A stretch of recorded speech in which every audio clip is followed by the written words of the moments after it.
அனைவருக்கும் வணக்கம். இன்று நாம் பார்க்க இருக்கிற பகுதி இயல் 6 10ஆம் வகுப்பில் இருந்து இப்போ நம்ம பார்த்துட்ருக்குறோம். தமிழ் தகுதி தேர்வுக்காக படிச்சிட்ருக்கிற நண்பர்களுக்கு இது பயனுள்ளதாக இருக்கும். தமிழ்நாடு அரசு பணியாளர் தேர்வு வாரியம் அரசு பணிக்காக படிச்சிட்ருக்கிற அத்தனை பேருக்கும் தமிழ் தகுதி தேர்வு என்பது கட்டாயம்.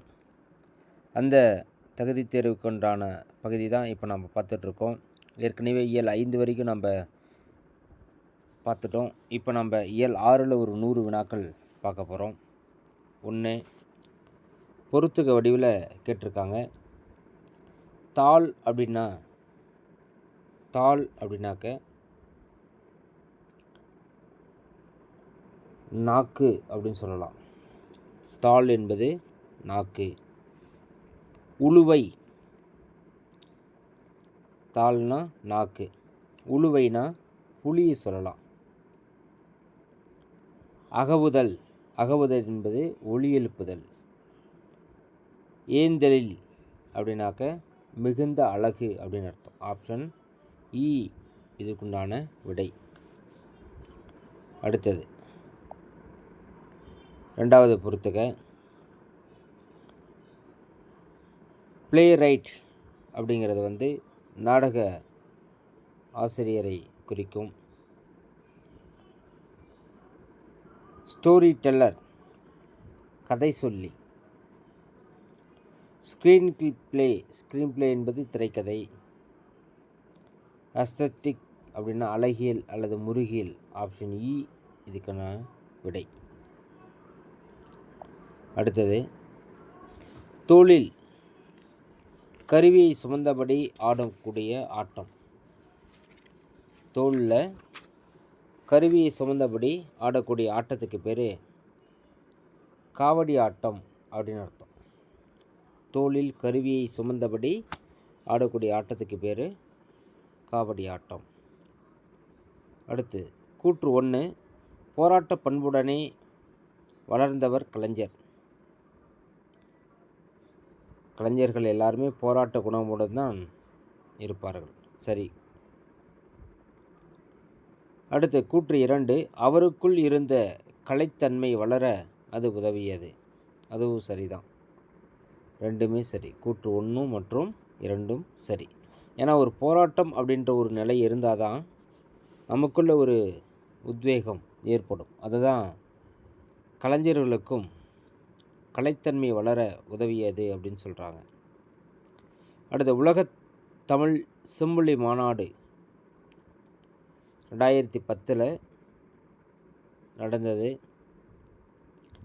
2010 உலக தமிழ் செம்மொழி மாநாடு கோயம்புத்தூரில் கொடிசியா வளாகத்தில் நடைபெற்றது.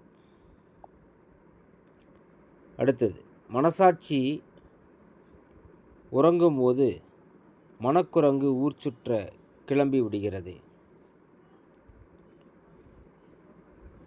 இந்த கலைஞரின் இவ்வசனம் இடம்பெற்ற திரைப்படம் எது அப்படின்னா பூம்புகார்.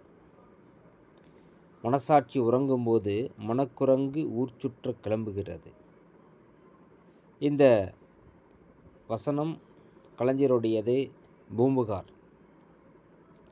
அடுத்தது கலைஞர் தமிழ்நாடு தமிழ் மாணவர் மன்றம் என்னும் அமைப்பு மூலம் மாணவர்களிடையே எதை வளர்த்தார் அப்படின்னா ஒற்றுமை உணர்வை வளர்த்தார்.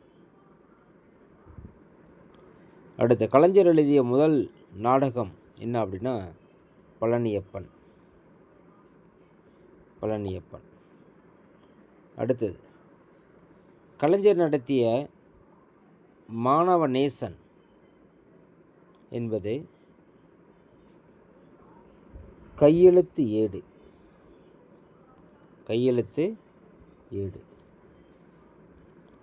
அடுத்து நாடகக்கலையை மீட்டெடுப்பதையே தமது குறிக்கோளாக கொண்டவர் யாருன்னா அன்பழகர்.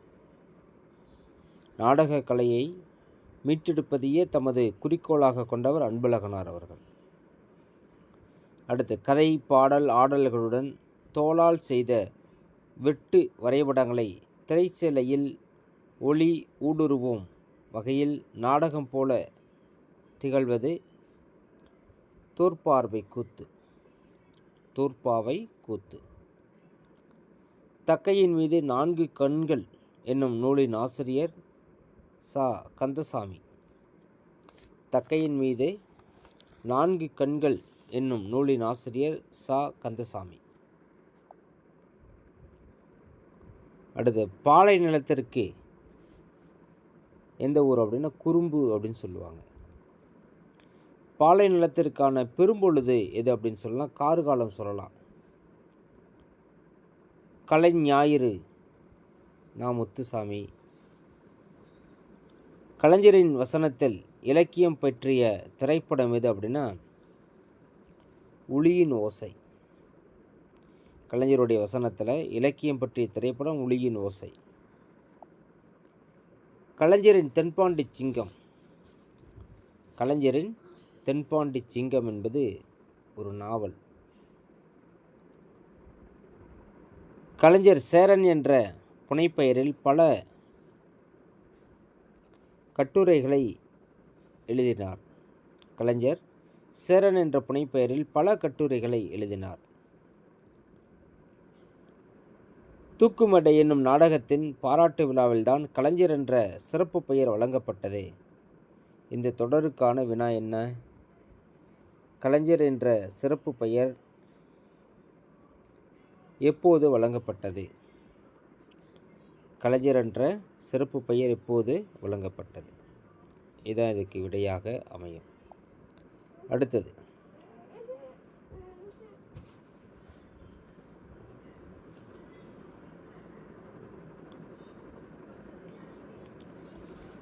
நாட்டார் கலைகள் என்னும் நூலின் ஆசிரியர் யாருன்னா ஆக்கா பெருமாள் அவர்கள். ஆக்கா பெருமாள் அவர்கள். கவிஞர் உமா மகேஸ்வரியின் படைப்புகளுள் பொருந்தாதவற்றை தெரிவு செய்க. என்ன பொருந்தலை அப்படின்னா தேன்மலை தான் பொருந்தலை, இது எல்லாமே அவங்கள தான். அடுத்து, பிள்ளைத்தமிழ் இலக்கியம் சிற்றிலக்கியம் தான் சொல்லலாம். சிற்றிலக்கிய வகைகள் மொத்தம் 96. பிள்ளைத்தமிழ் சிற்றிலக்கியத்தில் 1, மொத்தம் சிற்றிலக்கியங்கள் 96 சொல்லலாம். அடுத்தது, பிள்ளைத்தமிழின் பாட்டுடை தலைவன் யார் அப்படின்னா இறைவன் சொல்லலாம், தலைவன் சொல்லலாம், அரசன் சொல்லலாம். எல்லாத்தையும் பாட்டுடை தலைவனாக வைத்து பிள்ளைத்தமிழ் பாடலாம். பிள்ளைத்தமிழ் பருவங்களும் பாடல்களும் எண்ணிக்கை 10 பருவங்கள் 100 பாட்டு. குமர குருபரின் காலம் 17ஆம் நூற்றாண்டு காலகட்டம். பெண்பார் பிள்ளைத்தமிழ் பருவங்களில் பொருந்தாதது எது அப்படின்னா சிறுதேர் தான். காப்பு, தாள், அம்மானை இதெல்லாமே பெண்பார் பிள்ளைத்தமிழில் அடங்கும். சிறுதேர் அடங்காது. அதேபோல் ஆண்பார் பிள்ளைத்தமிழ் பருவங்களில் பொருந்தாதது எது அப்படின்னு பார்த்தீங்கன்னா ஊசல் சொல்லலாம். நம்ம செங்கீரை, முத்தம், சிறுபறை எல்லாமே நம்ம ஆண்பார் பிள்ளைத்தமிழில் அடங்கும். அடுத்து, பிள்ளைத்தமிழ் ஒரு பருவத்திற்கு எத்தனை பாடல்கள் அப்படின்னு பார்த்தீங்கன்னா 10 பாட்டு சொல்லலாம். பருவத்திற்கு 10 பாட்டு. ஆடுக ஆடுக வேண்டல், விதித்தல், வைதல் இந்த அடிப்படையில் கா, ஏ, எர் வியங்கோல் வினைமுற்று. அடுத்து, பதிந்து இந்த சொல்லின் அமைந்துள்ள இடைநிலை என்ன அப்படின்னா இறந்த கால இடைநிலை. பதிந்து எப்படி பிரிக்கலான்னா பதி கூட்டல் இத்து இந்தானது விகாரம், இத்து கூட்டல் ஊ அப்படின்னு பிரிக்கலாம். அப்போ இத்துங்கிறது என்னது? இத்துங்கிறது இறந்த கால இடைநிலை. இத்துங்கிறது இறந்த கால இடைநிலை. அடுத்தது, பண்பு தொகையோடு பொருந்தாததை தெரிவு செய்க. அங்கே என்ன பொருந்தலை?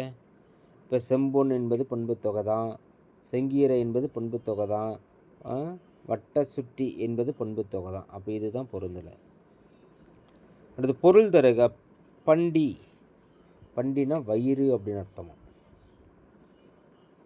அடுத்தது, பொய்யோ என்னும்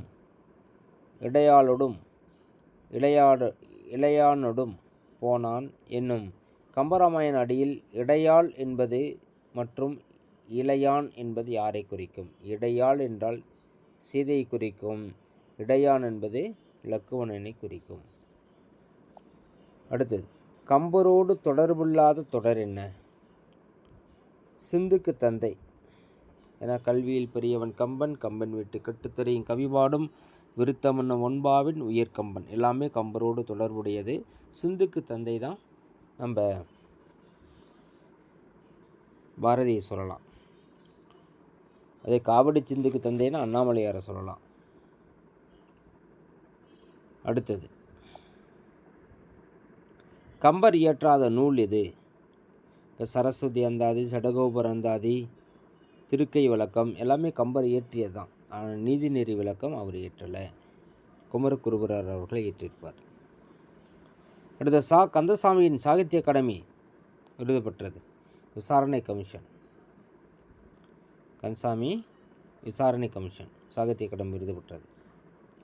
ஓங்கு இரும்பரப்பின் வங்க ஈட்டத்து தொண்டியோர் என்னும் சிலப்பதிகாரத்தில் உள்ள தொண்டி என்பது எந்த மாவட்டம் அப்படின்னா ராமநாதபுரம் மாவட்டம்.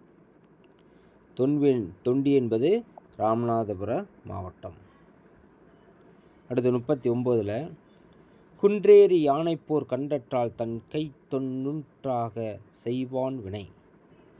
இந்த பாட்டில் என்ன அணி இருக்குது அப்படின்னா, குன்றேறி யானைப்போ கண்டு அற்றால், அற்று இடம்பெறக்கூடியது என்னது? ஓமை அணி. இன்மையின் எண்ணாத தியாதனின் இன்மையின் இன்மையே இன்னாதது. இந்த பாட்டில் என்ன இருக்குது அப்படின்னா, சொற்பொருள் பின்வரும் நிலையணி காணப்படுது. இன்மை இந்த மாதிரி சொல்லும் பொருளும் மீண்டும் மீண்டும் வந்து தந்த பொருளை தருவதனால இது சொற்பொருள் பின்வரும் நிலையணி இடம்பெற்றிருக்கிறது. அடுத்து, மக்களே போல்வர் கையவர் அவரன்ன ஒப்பாரியாம் கண்டதில். இதில் போலே என்ற உருவு இருக்குது. அப்போ இங்கே என்னது? ஓமையணி காணப்படுது. அடுத்து, சொல்ல பயன்படுவர் சான்றோர் கரும்பு போல் கொல்ல பயன்படும் கீழ். இந்த பாட்டில் என்ன இருக்குன்னா, சொல்ல பயன்படுவர் சான்றோர் கரும்பு போல். அப்போ போலேங்கிற ஓம உருவு வெளிப்படையாகவே வந்திருக்கிறது, ஓமையணி. அடுத்து, ஒரு பொறுத்துக்கு ஒன்று கொடுத்துருக்காங்க. சுட்டி அப்படின்னா நெற்றியில் அணியக்கூடியது பார்த்தா சுற்றி. குலை அப்படின்னாக்க காதில் அணியிறது குலை. கிண்கிணி அப்படின்னா காலில் அணியக்கூடியது கிண்கிணி. சூழி அப்படின்னா தலையில் அணிவது சூழி. ஆப்ஷன் இ இதுக்கு விடையாக அமையும். அடுத்தது, விடைக்கேற்ற வினாவை தெரிவு செய்க அப்படின்னு சொல்லிட்டாங்க. கையவர் மக்களைப் போலவே இருப்பர். இதுக்கு ஒரு வினா அமைக்கலாம். கையவர் யாரை போல் இருப்பர்? கையவர் மக்களை போலவே இருப்பர். அதான் விடை. அடுத்து, சந்திப்பிழைகளற்ற தொடர். அங்கே என்ன சந்திப்பிழை இல்லாமல் இருக்குது அப்படின்னா, கலைஞர் கலைத்துறையில் வாகை சூடிய படைப்பாளர். இப்போ கலைஞர் கலைத்துறையில், மற்றதெல்லாம் பாருங்கள் கலைத்துறைக்கு இங்கே வரல, இங்கே சரியாக இருக்குது. வாகை சூடிய படைப்பாளர் இதான் சரி, மற்றது எல்லாமே தவறுதலாக இருக்குது. ஆப்ஷன் பி, அதாவது நெடிலா. அடுத்தது, பொருத்தமான நிறுத்தற்குறிகள் அமைந்த தொடர். என்ன பொருத்தமாக இருக்குது அப்படின்னா, இங்கே பாருங்கள், கம்பர் இசைத்த கவியெல்லாம் நான் என்று பாரதி பெருமைப்படுகிறார். இதான் சரி. ஒற்றை மேற்கோள் கொடுத்து அதை கம்பன் இசைத்த கவியெல்லாம் நான் ஒற்றை மேற்கோள் க்ளோஸ் பண்ணி என்று பாரதி பெருமைப்படுத்தினார் முற்றுப்புள்ளி. இதான் சரியானது. அடுத்து, தேவர் அணையர் கையவர் அவருந்தான் மேவன செய்துள்ளுகளான். இங்கே வஞ்ச புகழ்ச்சி இருக்குது. தேவரை கையவரோடு ஒப்பிட்டு சொல்கிறாங்க.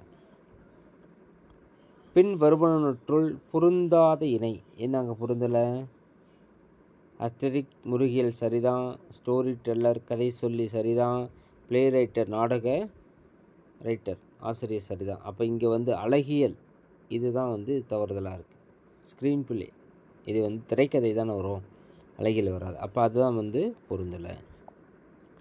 அடுத்து பொருத்தமான சொல்லை நிரப்புக. என்ன பொருத்தமாக இருக்குது? அனைவரின் பாராட்டுகளால் வெட்கத்தில் பாடகருடைய முகம் சிவந்தது. அதான் சரி. அடுத்து தொடரில் உள்ள பிறமொழி சொற்களுக்கு இணையான தமிழ்ச்சொல் என்ன? 2 தட்டுகளிலும் கோல்டு பிஸ்கட். 2 தட்டுகளிலும் கோல்டு பிஸ்கட், அதாவது தங்க கட்டி. அடுத்து எக்ஸ்பிரிமெண்ட்டை. எக்ஸ்பிரிமெண்ட் அப்படின்னா சோதனை. ஆன்சரை. ஆன்சர் என்னது? விடை. அப்போ தங்க கட்டி, சோதனை, விடை, இதான் அதுக்கான விடை. அடுத்தது குறிஞ்சிக்கு என்ன வரும்? பொறுத்துக்களை. குறிஞ்சி யாமம், முல்லை மாலை, மருதம் வைகரை, நெய்தல் ஏற்பாடு. இதான் இதுக்கான சரியான பொருத்தல். அடுத்தது அன்பின் ஐந்தணிகள். குறிஞ்சி, முல்லை, மருதம், நெய்தல், பாலை, இதான் அன்பின் ஐந்தணிகள். அடுத்தது பொருளல்ல அவரை பொருளாகச் செய்யும் பொருளல்லதில்லை பொருள். இங்கே சொல் பின்வரும் நிலையணி காணப்படுது. பொருள் பொருள் அப்படின்னு சொல்லுதான் மீண்டும் மீண்டும் வருது, அதனால் சொல் பின்வரும் நிலையணி. அடுத்து கந்தசாமி எந்த மாவட்டம் அப்படின்னா நாகப்பட்டினம். கந்தசாமி நாகப்பட்டினம். அடுத்து பொருந்தாத இணையை தெரிவு செய்க. என்ன பொருந்தலை? இளவேநீர் காலம் சித்திரை வைகாசி தான், கார்காலம் ஆவணி புரட்டாசி தான், குளிர்காலம் ஐப்பசி கார்த்திகை தான், முதுவே நீர் தான் தவறாக இருக்குது. அடுத்து எல் அப்படின்னா ஞாயிறு பாடு. ஏற்பாடு அப்படின்னா சூரியன் மறையக்கூடிய நேரம். எல்லுன்னா சூரியன், ஞாயிறு. அடுத்து தமிழர் வாழ்வியலை, தமிழருடைய வாழ்வியலை அகம் புறம் என வகுத்துள்ளனர். அடுத்தது கூற்று 1, பொழுது பெரும்பொழுது சிறுபொழுது. இது சரிதான். கூற்று 1ல் பொழுது என்ன இருக்குது? பெரும்பொழுது இருக்குது, சிறுபொழுது இருக்குது. 1 சரி. அடுத்தது ஓர் ஆண்டின் 6 கூறுகளில் சிறுபொழுது ஆகும். இது தவறு. ஆண்டுக்கானது அது பெரும்பொழுது தானே, அப்போ அது தவறு. ஒரு நாளின் கூறுகள் பெரும்பொழுது, அப்போ இது தவறு. 1 சரி. 1ங்கிறது சரி. கூற்று 2, 3 தவறு. அடுத்து கவிஞர் உமா மகேஸ்வரி எந்த மாவட்டத்தை சேர்ந்தவங்க அப்படின்னா அவங்க மதுரை மாவட்டம். அடுத்து குண்டலமும் குலைக்காதும். இதில் என்ன இருக்குது? உம்முகிதி வெளிப்படையாக வந்தது என் உண்மை. இதே மறைந்து வந்திருந்த உண்மை தொகை. அடுத்து கம்பர் எந்த நாட்டில் பிறந்தார்? சோழ நாடு. கம்பர் பிறந்தது சோழ நாடு. அடுத்தது ஆழ்வினை. ஆழ்வினை அப்படின்னா விடாமுயற்சி அப்படின்னு அர்த்தம். அடுத்து திருக்குறளின் கருத்துப்படி பின்வரும் கூற்றை ஆய்க. கையவர் மக்களைப் போலவே இருப்பர். சரிதான். 1 சரிதான். கையவர் மக்களைப் போலவே. கையவருக்கும் மக்களுக்குமான தோற்ற ஒப்புமை வேறெதிலும் பார்க்க முடியாது. இதுவும் சரிதான். 1, 2 சரி. அடுத்து திணைக்குரிய தெய்வங்கள் சொல்லலாம். இதை குறிஞ்சிக்கு பார்த்தீங்கன்னாக்கா முருகனை சொல்லலாம். குறிஞ்சி குன்றுதோறும் விட்டு இருப்பார் முருகன். முல்லைக்கு பார்த்திங்கன்னா தெய்வம் திருமால். காடுகளில் திருமால் தான் இருப்பார்.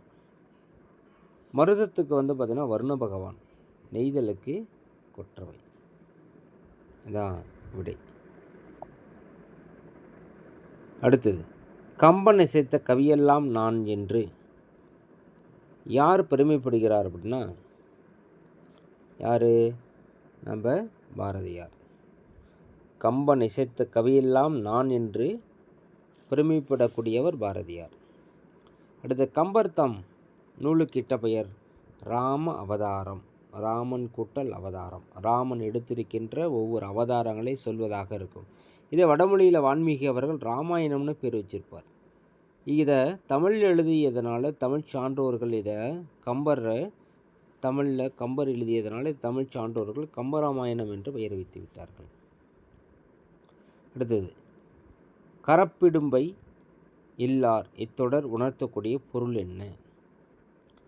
பொருளை மறைத்து வைக்காதவர் அப்படின்னு அர்த்தமா. ஓர் உயிர் பல உடல்களில் ஊடுருவி உலாவுவது போல் சரையு ஆறு பாய்கிறது அப்படின்னு சொன்னது யாருன்னா நம்ம கம்பர் அவர்கள். அடுத்து தமிழ் என்னால் நிரப்புக. கம்பராமாயணம் எத்தனை காண்டம்? 6 காண்டங்களை கொண்டது. மருத நலத்திற்குரிய உணவுகள் என்ன? செந்நெல், வெண்ணெல் இதெல்லாமே மருத நலத்திற்குரிய உணவுகள் சொல்லலாம். அடுத்தது திருவண்ணைநல்லூர் சடையப்ப வள்ளலால் ஆதரிக்கப்பட்டவர் யாருன்னா கம்பர் தான். ஏறு தழுவுதல் எந்த நிலத்திற்கு உரியதுன்னா முல்லை நிலத்திற்கு உரியது. விருத்தம் என்னும் ஒன்பாவின் உயர் கம்பன். விருத்தம் என்னும் ஒன்பாவின் உயர் கம்பன். அடுத்து கோசல நாட்டில் கொடையில்லாத காரணம் என்ன அப்படின்னா அங்கே வறுமை இல்லாதது தான் காரணம். வறுமை இல்லாதது தான் காரணம். அடுத்தது பின் வருவனவற்றுள் கூரான ஆயுதம் எது என்று சென்னா போதர் கூறுகிறார். உழைத்ததால் கிடைத்த ஊதியம். உழைத்ததால் வரக்கூடிய ஊதியம்தான் கூரான ஆயுதம். தஞ்சம் எளியர் பகைக்கு இவ்வடிக்குரிய வாய்ப்பாடுகளை தெரிவு செய்த. இதில் என்ன இருக்குது? தஞ்சம் தா என்பது குரில், குரிலை எடுத்து ஒற்று. அப்போ குரிலை எடுத்து ஒற்று வந்ததுனால இது என்னது? நேர் சொல்லலாம். அதே போல் சா சா என்பது குரில், குரில் எடுத்து ஒற்று வந்ததுனால இதுவும் நேர் சொல்லலாம்.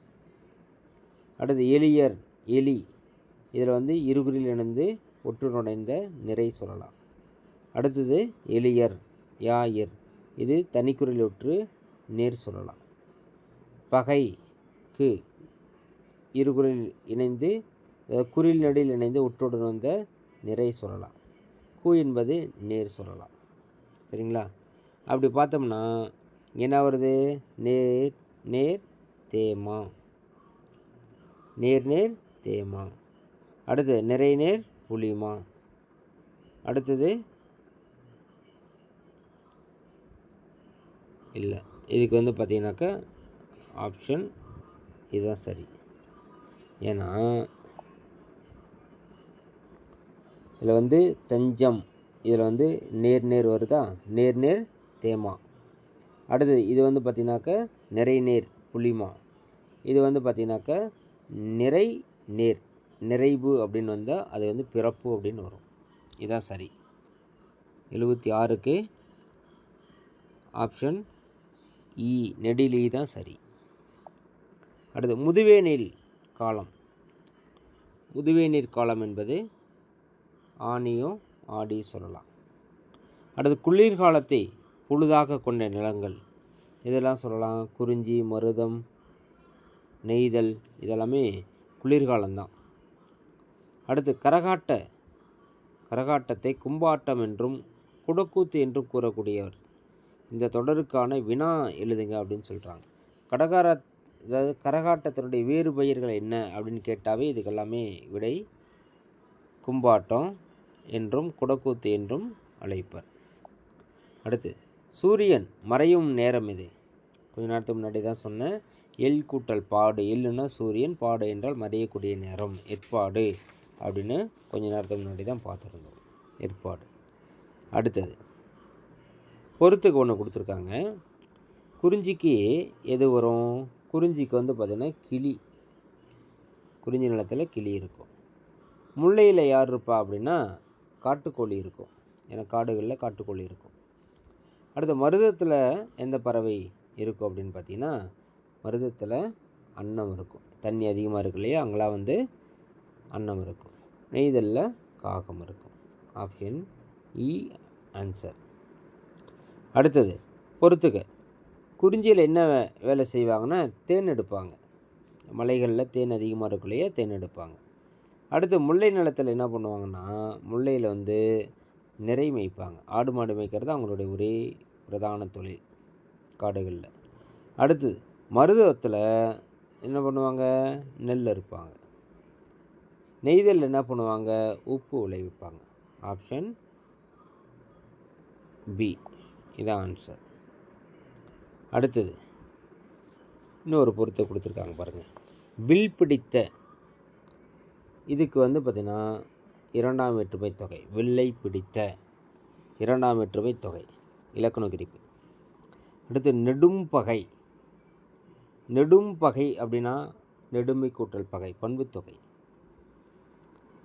காலத்தூதன் அப்படின்னு சொல்கிறோம், 4ஆம் வேற்றுமை தொகை. விரிசோதி வினைத்தொகை. இது ஆப்ஷன் இ. அடுத்து வரகு, சாமை இவற்றை உணவாக கொண்ட நிலங்கள் எது அப்படின்னா முல்லை நிலம் சொல்லலாம். அடுத்தது பொருள் அல்லவரை பொருளாகச் செய்வது இத்தொடருக்கான பொருள். மதிக்க தகாதவரையும் மதிக்கச் செய்யும் பொருள் ஈட்டுதல், இதான் சரி. அடுத்தது ஒரு பொருத்துக்கு ஒன்று கொடுத்துருக்காங்க. வன்கண். வன்கண் அப்படின்னா மன வலிமை. மன வலிமை. வன்கண் என்றால் என்ன? மன வலிமை. இன்மை அப்படின்னா வறுமையிலும் வறுமை. செருணர் என்பது பகைவர், சுற்றம்னா உறவினர். ஆப்ஷன் இ இதுக்கான விடை. அடுத்து சிலம்பு கிண்கணி. இந்த சிலம்பு கிண்கணி என்பது காலில் அணியக்கூடியது. கூற்று கண்ணுக்கு காட்சியையும் சிந்தைக்கு கருத்தினையும் தருவன நிகழ்கலை. காரணம் ஆடல், பாடல், இசை, நடிப்பு, ஒப்பனை, உரையாடல் வழியாக மக்களை மகிழ்வடைய செய்வன. இதில் கூற்று காரணம் ரெண்டும் சரிதான். அடுத்தது அடிகோடிட்ட சொல்லுக்கு பொருள் தருக. பைம்பொன் அசும்பிய தொந்தியொடு சிறுவண்டி சரிந்தாட. அசும்பிய. அசும்பிய என்பது ஒளி வீசுகிற அப்படின்னு அர்த்தம். ஒளி வீசுகிற அப்படின்னு அர்த்தம். அடுத்தது பதிந்து, இந்த சொல்லுக்கான விகுதி. இது ஏற்கனவே நம்ம பார்த்துருந்தோம். பதி கூட்டல் இத்து, இந்த ஆனது விகாரம் இத்து கூட்டல் ஊ அப்படின்னு பிரிக்கணும் அப்படின்னு சொல்லியிருந்தோம். இத்து கூட்டல் ஊ அப்படின்னு பிரிக்கணும்னு சொல்லியிருந்தோம். ஊ தான் இதுக்கான விகுதி. அது செங்கீரை, இலக்கண குறிப்பு, பண்பு தொகை தான். செங்கீரை செம்மை கூட்டல் கீரைன்னு பிரிக்கலாம். ஈறுபோதல் போயிடும். அடுத்தது இனமிகளில் ககரத்துக்கு இனமான எழுத்து செங்கீரைன்னு பெற்று வரும். அடுத்து காம்புகளின் கழுத்து முறியும் எப்போது அப்படின்னு பார்த்தீங்கன்னா இறுக்கி முடிச்சிட்டால் கழுத்து முறியும். அடுத்தது பைம்பொன், இது எப்படி பிரிக்கலாம்னா பசுமை கூட்டல் பொன் அப்படின்னு பிரிக்கலாம். இதுவும் அதே போல் ஈறுபோதல் போயிடும்.